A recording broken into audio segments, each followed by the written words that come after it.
안녕하세요. 반갑습니다. 든든한 내 편 마음손사입니다. 수술 후에 종종 발생하는 유착 문제, 그리고 이것 때문에 생기는 보험금 분쟁에 대해 좀 자세히 파헤쳐 보겠습니다. 수술 잘 받고 나서 생긴 유착 때문에 치료를 받았는데, 아니 보험사가 보상을 못 해주겠다고 해서 속상하고 답답하셨던 분들 아마 꽤 있으실 거예요. 오늘 그 답답함을 제가 시원하게 풀어드릴 방법을 알려드리겠습니다.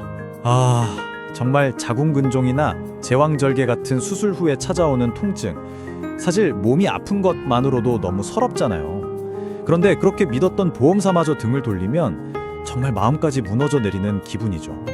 애타는 마음으로 보험금을 청구했는데 돌아오는 건 차갑고 냉정한 거절의 말뿐일 때가 많습니다. 네, 바로 이 한마디. 보험사가 너무나도 차갑게 내뱉는 이 말에 우리는 그냥 속수무책으로 당하곤 하죠. 하지만요, 여기서 포기하기는 정말 이릅니다. 오늘 이 보험사의 논리를 완벽하게 그리고 아주 강력하게 뒤집을 수 있는 비법 2가지를 제가 공개하겠습니다. 자, 그럼 그 첫 번째 비법부터 바로 알아보겠습니다. 그건 바로 실제 법원의 판례를 활용하는 겁니다. 보험사의 주장이 왜 틀렸는지, 법원이 어떻게 판단했는지 실제 사례를 통해 명확히 짚어보는 거죠. 제가 직접 다뤘던 상담 사례로 어떻게 이겼는지 보여드릴게요. 어떤 50대 여성분의 이야기입니다. 이분은 약 10년 전에 제왕절개 수술을 받으셨고요. 그동안은 정말 아무 문제 없이 건강하게 잘 지내고 계셨어요. 그런데 어느 날 정말 갑자기 배를 쥐어짜는 듯한 말도 못할 극심한 고통에 시달리다가 결국 응급실에 실려가게 되셨습니다. 검사를 해보니까 원인이 바로 장유착이었어요. 그러니까 과거에 제왕절개 수술을 했던 그 부위의 장기들이 시간이 지나면서 서로 엉겨붙어 버린 거죠. 결국 이 유착된 부위를 떼어내는 유착 박리술이라는 응급수술을 받으셔야만 했습니다. 당연히 수술비를 청구하셨겠죠? 그런데 보험사가 뭐라고 했냐면요. 이건 10년 전 수술로 인해 이미 끝난 일의 후유증이지 새로운 질병이 아니다. 그래서 보상해줄 수 없다. 바로 이런 논리였습니다. 정말 기가 막히고 답답한 상황이죠. 자, 여러분, 생각은 어떠세요? 보험사의 주장처럼 이게 그냥 과거에 끝난 일로 봐야 할까요? 과연 법원도 똑같이 판단했을까요? 법원의 판단은요, 놀랍게도 정반대였습니다. 이 표를 잠시 보시죠. 보험사는 과거 수술은 이미 종결된 사건이고 치료도 끝났다고 주장했지만 법원은 완전히 다르게 봤습니다. 최초 수술부터 이번 유착 치료까지는 모두 하나의 연속된 과정이다. 즉, 보상의 연결고리가 절대 끊어지지 않았다고 본 겁니다. 그래서 결론은 뭐였을까요? 네, 보험금 전액을 지급하라고 명령했습니다.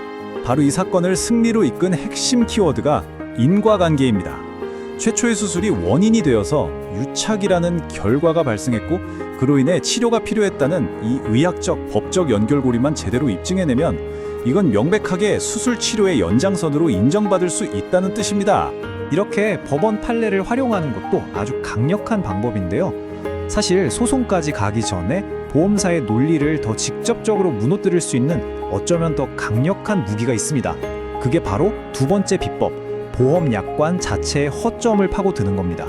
바로 작성자 불이익의 원칙이라는 개념입니다.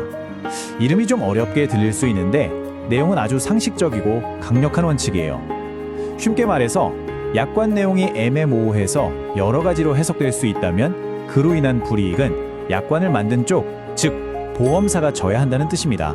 왜냐고요? 그 복잡하고 어려운 약관 우리가 만든 게 아니라 보험사가 일방적으로 만들었으니까요. 여러분, 이 질문이야말로 우리가 보험사에 던져야 할 가장 강력하고 통쾌한 한마디입니다.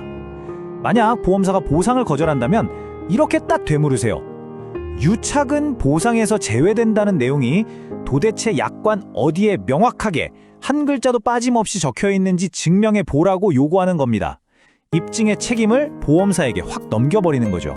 이거 정말 중요하니까 꼭 기억하세요. 약관에 명확하게 이건 안 된다는 제외 규정이 없다면 보험사가 일방적으로 지급을 거절할 법적인 근거는 없는 겁니다. 그 사람들이 안 됩니다 라고 말하는 건요, 법원의 최종 판결이 아니라 그냥 그들만의 주장에 불과하다는 사실을요.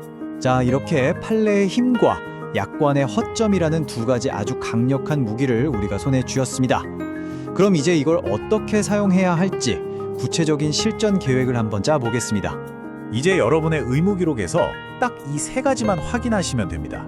첫째, 진단서에 수술 후 유착이라는 진단명이 명확하게 기재되어 있는지, 둘째, 최초 수술과 입원 유착 치료 사이에 의학적인 연결고리가 기록상으로 잘 나타나 있는지, 그리고 마지막으로 단순히 아파요라고 호소한 것에서 그친 게 아니라 이걸 해결하기 위한 명확한 치료를 목적으로 의료 행위가 이루어졌다는 사실이 기록되어 있는지, 이 세 가지만 확인되면 아주 강력한 증거가 됩니다. 오늘 제가 드린 말씀을 정리하면서 여러분께 꼭 드리고 싶은 이야기가 있습니다. 제발 절대로 쉽게 포기하지 마십시오.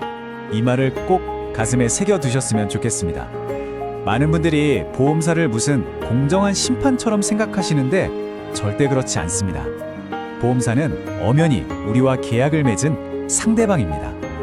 그들의 거절은 끝이 아니라 어떻게 보면 협상의 시작일 뿐입니다. 수술보다 보험사와의 싸움이 더 힘들고 고통스러워서는 안 되잖아요. 몸도 마음도 지쳐있는 상태에서 그 복잡한 약관과 씨름하면서 혼자서 모든 짐을 다 짊어질 필요가 전혀 없습니다. 오늘 내용이 도움이 되셨다면 구독과 좋아요, 알림 설정까지 부탁드립니다. 든든한 내 편, 마음손사가 함께하겠습니다.